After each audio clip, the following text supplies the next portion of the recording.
Hello everybody, that is right. Today we'll be talking about SpongeBob SquarePants Battle for Bikini Bottom.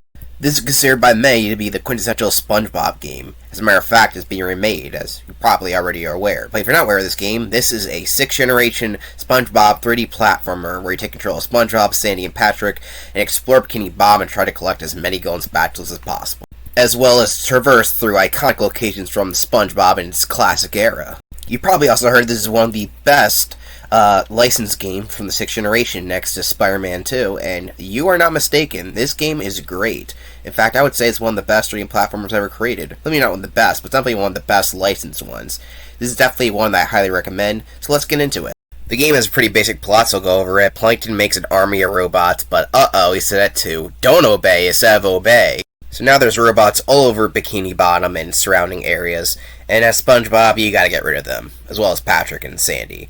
SpongeBob believes that he's responsible for this because he's an idiot. What else is new? But he's also tricked by Plankton into doing this for him. You know, it's obviously Plankton the one who did this in the first place, but don't tell SpongeBob that. Though each level has its own little mini-goal, story-wise, that are usually joke-related and related to the series in itself. Though most of the time it does have to do with the robots that are attacking the entire town. We are battling for Bikini Bottom, as the title would imply. And how do you do this? By collecting golden spatulas, of course. What does that have to do with anything? Well, it's the collectible game, right? They work like the common 3D collectible where they unlock gates for levels and, of course, boss fights, which enter new different areas. That won't be the only thing you collect. There's a ton of these currency things called shiny objects. They're pretty fun to collect. They get found around all the levels, and by defeating your enemies, as well as all these tiki heads, which are just there for show for the most part, but sometimes they do give you more stuff. There's also another collectible, kind of like blue coins. We got Patrick's socks, and yes, you can collect the socks as Patrick himself. Despite the fact that Patrick doesn't wear socks, he's also supposed to be helping out SpongeBob's adventure. He hoards 10 golden spatulas for 10 of his socks, but he doesn't wear socks. And apparently, according to SpongeBob, they smell, so that's not a good thing. Oh well, it's just a fun platform. I'm just making fun of the story here. He's not the only one who wants your stuff. Mr. Krabs also wants stuff. Well, that makes sense with this character. He wants money to give you golden spatulas. It is in character for Mr. Krabs to bargain stuff to SpongeBob, even if it requires saving the town. Mr. Krabs is just kind of like that. And of course, he requires shiny objects, which also get a lot of games and points. And for the most part, you can find golden spatulas in all of the main levels. There are 10 golden spatulas in each level, so keep that in mind. In total, there are 100 golden spatulas to collect for 100% completion. However, only 70 are required to beat the game. One of the best features of the game is they can easily go between each of the golden spatulas for their checkpoints, even if you don't have them. I mean, they can warp instantly between levels, checkpoints from other levels, and vice versa, making this game a really nice quality of life thing, because a lot of games didn't have this feature. It's just very nice, especially for those who want 100% of the game.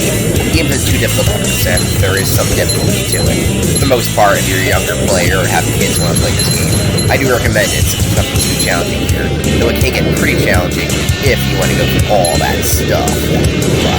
The game itself is a basic 3D platform. You have a double jump and move around. Sometimes you can die. And those of you who worry about live systems, there is no live system, so that's good, though some things will reset, like enemies and teeth. So, yeah, they are not permanent collectibles, so keep that in mind. When we go back to an area, you're going to have to fight the same enemies, and we'll destroy all the tiki heads, which for me is what I don't mind, is like destroying those tiki heads, because they bring a lot of shiny objects, and I'm not order. When playing as SpongeBob, you have a couple of moves, and you can lock two moves as it goes on.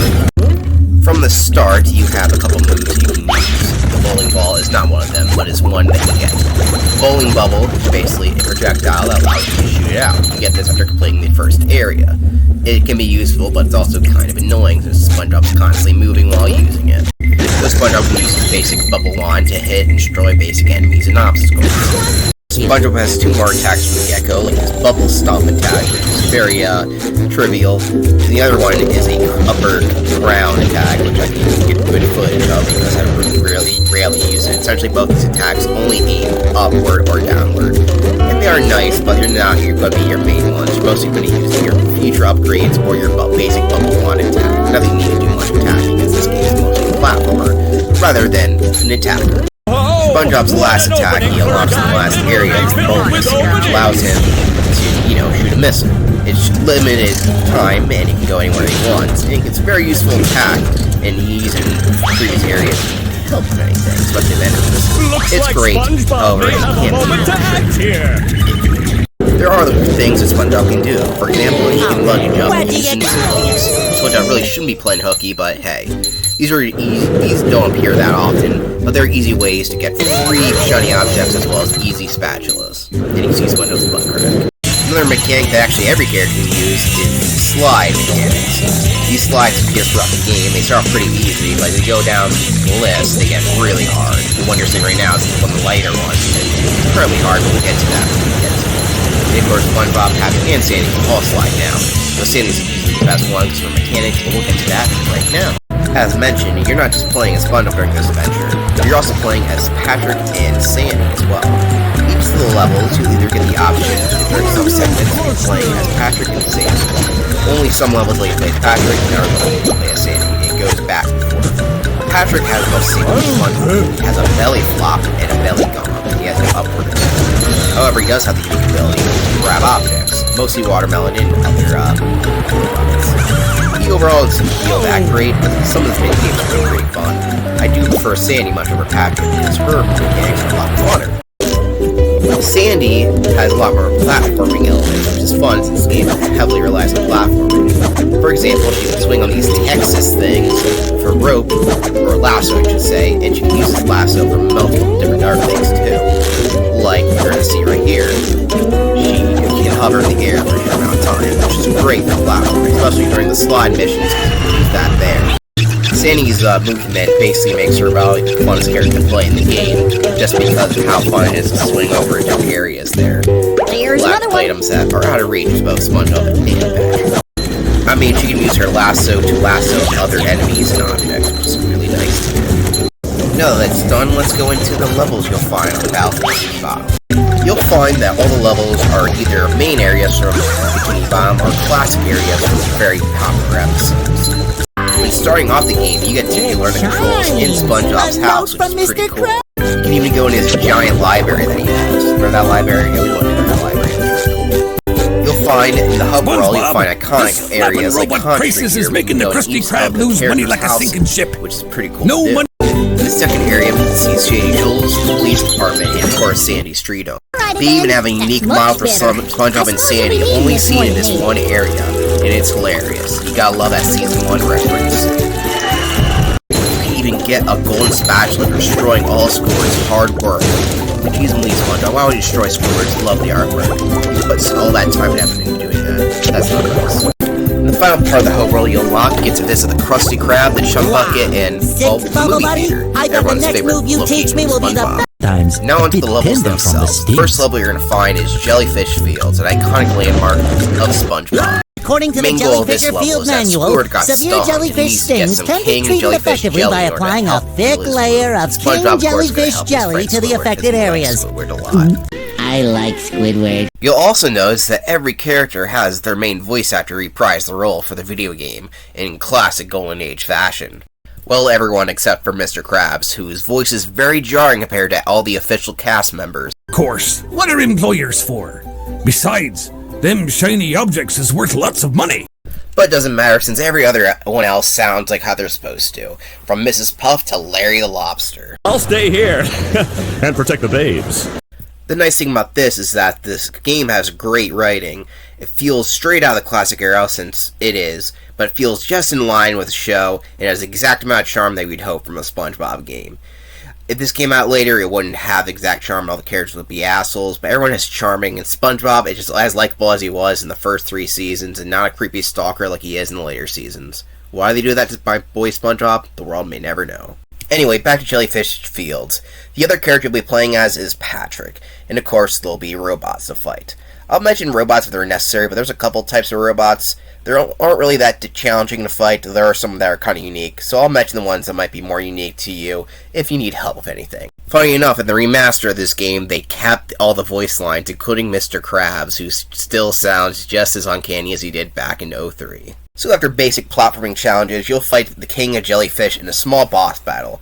There are main boss battles and minor ones, and King Jellyfish is one of the minor ones. He's pretty basic, he'll come to a shockwave and then you hit him 3 times and he's done. And he rewards you with a nice slide. Cool.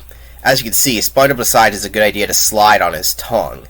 The reason why he does this is because life is extreme as you want to make it. The next area you'll be playing through is downtown Bikini Bottom. Essentially, it's the main city part of Bikini Bottom where all the little fishies live. It's not where SpongeBob lived, it's where the fishes live. They love to live here. I can explain. SpongeBob's main goal is that they've stolen some golden steering wheels. SpongeBob wants to do it to get a license, but Mrs. Puff is not giving him his license. Poor SpongeBob, he can't drive. I don't know why he needs to drive. Bikini Bottom's not that long, but oh well. He also can turn into a ball on this stage. Why? I don't know. Anyway, the robots are attacking, and SpongeBob has to get rid of all of the robots here, because, well, that's the main idea about Bikini Bottom, if you haven't been paying attention, which you should have. This level also lets you take control of Sandy. As I mentioned earlier, Sandy parts are pretty fun, and this one is no exception, as you get to swing through the entire rooftops of downtown Bikini Bottom, which is always a sight to behold. The next level is Goo Lagoon. Here, we gotta get the sunscreen back that the robots stole. Larry would help, but he's gotta keep eye on the babes. This area also has a cool amusement park. It's not really based on anything. I mean, there was that heart area in the one episode of Season 1, but, you know, it's not a glove world. After this, we get our first boss fight, which is against Robot Sandy. For some reason, all 3 boss fights are robot versions of all the main characters. Not exactly sure why. We're doing it in Poseidome, and you gotta do basic stuff. It's mostly just waiting around until you strike here. And then there's King Neptune, who's just watching. I guess he likes to watch. I just like to watch you guys. You shouldn't have a single problem with this boss fight, and it's over before you know it. In the second area, we got more levels to go through, like Rock Bottom, from one of my favorite Season 1 episodes, Rock Bottom. Despite it being based off one of my favorite episodes of SpongeBob, it is not one of my favorite levels of the game. It's kind of annoying, actually. It doesn't quite have the charm of the episode, as well as the fact that you're trying to find where you're going, since the level kind of looks samey because of its dark atmosphere. Not in the dark, cool way as the episode was, more kind of just dark.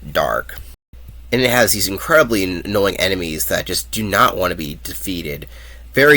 You have to be very picky how you want to do it. You have to go swap to SpongeBob in particular. You know, Sandy has a lasso, which you can do at these bus stops, by the way. And then you tiptoe around them, and you get right up next to them. You gotta make sure you're tiptoeing. You can't use your bubble bowl, and then you can defeat them. They're my least favorite enemy in the game. In fact, it makes me want to kill myself. The next level is the Murmur Lair. The Murmur Lair, try to say that 3 times fast, is of course the lair of Murray Man and Barkle Boy. It actually isn't on the level screen page. You actually had to go to Shady Shoals and then go inside of the couch in order to get there. The Murmur Lair, oh my god, that word just doesn't feel like I say it right every time I say it, is a very challenging level. It's a challenge level, if that makes any sense. Where basically your skills are put to the test as you're supposed to do very picky little movements. Less platforming and more so just unique little puzzle challenges, which is very unique for this game.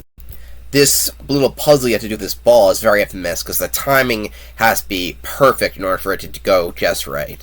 I spent way too long doing this.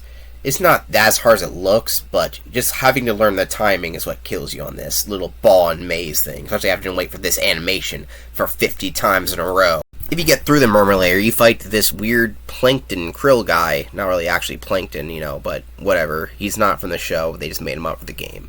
Kind of weird, actually. The next level is Sand Mountain. Sand Mountain has a bunch of different little slides to go down, which makes sense. If you've seen Sand Mountain in the actual SpongeBob show, all you do is slide down it. And of course, you're going to go for different ones of these. Now, in order to get all the obstacles, you're going to be playing for these a lot. There's a lot of from pathways and a lot of different hidden goodies. So you'll be spending a lot of time in Sand Mountain if you want to do 100%. If not, it's pretty basic. But there's not much to say about Sand Mountain. It's just a pretty challenging slide ride, especially if you want to get all the nooks and crannies.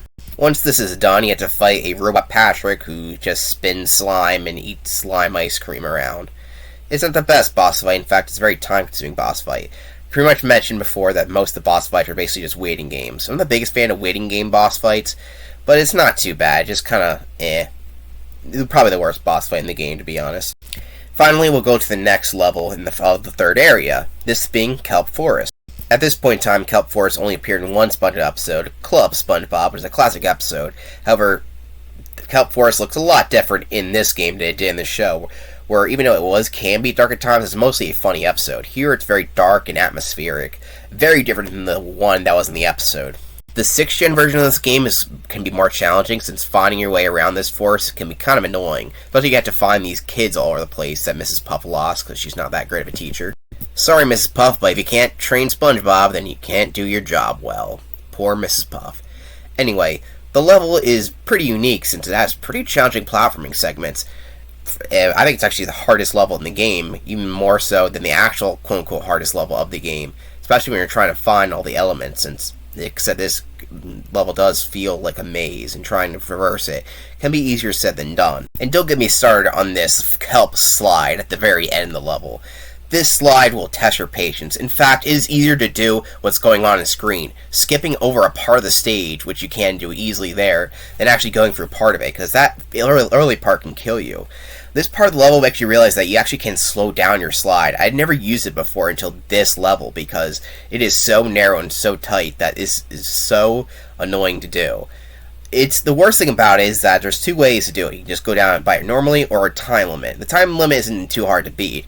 However, if you fail, you have to go all the way back, especially if you get that checkpoint. You have to restart the area, then swiftly talk to Mermaid Man just to do this slide over again. It is annoying, and it took me way too long to do. Easily one of the hardest levels in the game. Let's take it easy a bit when we go to the next level, the Flying Dutchman's Graveyard. A spooky level, which is great since, Flying Dutchman in the show is pretty cool, and so is his level. We're trying to get a golden spatula for him, and he decides he wants to keep it in the end, so you know what that means. You gotta have a boss fight. The boss fight's actually pretty fun. It's only 3 parts long. You gotta dodge all his unique laser attacks with Sandy, and then give him a nice karate chop to the head. The final level is SpongeBob's Dream, one of the most bizarre levels, as we get to see all these elements floating around, including SpongeBob, Patrick, Sandy, and Squidward. Pretty weird, I know, but hey, it's not that bad. In fact, this level isn't too challenging. Even though there is some platforming challenges, since the platform mechanics work pretty well, I don't have a problem with that. Some people think this level's hard, I really don't, and it's pretty weird and unique. In case you didn't know, this is based off the Sleepy Time episode of Season 1, which is a pretty great episode, so it's pretty cool to see it represented in the game. And like that episode, we go to other characters' dreams, like we get to go to Sandy's dream, where she's dreaming about being back in Texas, and all a bunch of stuff from Texas, like shit. Like, quite literally, there's shit right there. And that's not the only shit in this game. For some reason, the tree textures in the first level, Jellyfish Fields, are actual shit. I'm not even joking. Look it up. For some reason, the tree textures right here, the very trees you're looking at, are crap. So yeah, I don't really find SpongeBob's Dream that hard of a level. I think the other level is harder, but hey, at least we get an easy spatula from Patrick here, who dreams about nothing. What else would you expect from Starfish? And yes, I don't even think Squidward's dream segment is that hard either. I think it's a pretty fun challenge of your platforming skills up to this point in the game. I like it. Anyway, once you have enough spatulas, 75 to be exact, we can fight the final boss, which is Robot SpongeBob. And Robot Plankton, who wants to take over the world with Robot SpongeBob. Of course. The final boss can be a little bit challenging, but it's nothing too unfair. It works well. I think the worst part is Robot Plankton here, who's a complete dick here of his shooting patterns. I'm just trying to hit my bigger self in the little holes there, I guess. Not really holes. They're holes on SpongeBob. On the robot, they're like green glowing buttons. You gotta use your bubble missile in order to hit them, though you can hit one on the glove with your bubble stomp. But once you think you defeated him, it turns out that Robot SpongeBob has anchor arms, which are very dangerous. In order to defeat this, SpongeBob has to go inside himself. So SpongeBob comes inside himself. And this is the final area, where SpongeBob has to do one final platforming challenge to defeat all the robots we come across before using all his equipment, as well as defeat Robot Plankton, who can be pretty annoying to deal with, actually, since the bubble missile cannot sharply turn enough to hit him unless you know the exact pattern. If you do it for a little bit, you'll figure it out, but for starters, it was kind of annoying. But when all said and done, all you do is shoot both the Robot Plankton and SpongeBob, and it will be the end of the game for you. Plankton's plan failed, and the characters are like, we gotta stop all the other robots, but if you 100% the game, it's kinda useless since I already did that. If you 100% the game by collecting all the spatulas, you get this new cutscene, the Krusty Krab, where all the characters are singing the SpongeBob theme. It's kinda weird, and it reminds me of that weird, video on MTV. You know the one I'm talking about, right? SpongeBob, Patrick, Squidward, A neat thing is during the credits, you get to roll around a sponge ball inside of this arena area, just for the credits area. The attention to detail is pretty much prevalent throughout the entire game, and that is SpongeBob Battle for Bikini Bottom. If you're a fan of 3D platformers or SpongeBob in general, this is definitely a highly recommended game because it's just pretty well made. It has good humor, it has tight controls, good platforming, and nice level design, and even looks good for 6th generation consoles. I think it looks pretty good even to today's standards, even compared to its remake. When THQ Nordic came to be, one of the first things they ever did was remaster SpongeBob Battle for Bikini Bottom. Now, graphically, it does look more impressive. However, in certain areas, I think the original game looks better, especially with SpongeBob's character model, as the new one is based off his newer design, which is more square-like and less unique, in my opinion. However, the game looks good, and you can find it on every console there is out there, so there's that going for it. You can find Battle for Bikini Bottom, both versions, on pretty much any console out there, pretty much.